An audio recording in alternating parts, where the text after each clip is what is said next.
Hello दोस्तों, खेसारी लाल यादव जी का पढ़े आवा पटना जिसका वीडियो रिलीज होने जा रहा है दोस्तों। एडीए है जो बहुत ही काफ़ी वायरल हुआ था दोस्तों, जो बहुत ही बवाल सॉन्ग है था दोस्तों। जो 4 बजे स्पीड रिकॉर्डेड भोजपुरी चैनल से अभी है जो आज ही है जो रिलीज होने जा रहा है दोस्तों 4 बजे। जो खेसारी लाल यादव जी और निशा सिंह ये सॉन्ग को गाए हैं दोस्तों। म्यूजिक डायरेक्टर इसमें रोशन सिंह है दोस्तों। गाना को जो लिखे हैं अखिलेश कश्यप जी ने और मोनू साहू ने।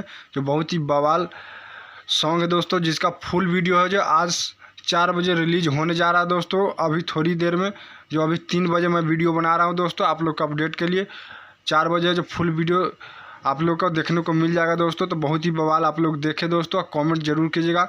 और दोस्तों बाकी अपडेट कैसा लगा दोस्तों, अच्छा लगे तो लाइक और शेयर जरूर कीजिएगा। कुछ कहना चाहे दोस्तों तो कमेंट के जरिए बता सकते हैं। बहुत ही बवाल वीडियो है दोस्तों आने वाला खेसारी लाल यादव जी का। लगातार है जो छठ पूजा का सॉन्ग भी आने वाला है दोस्तों।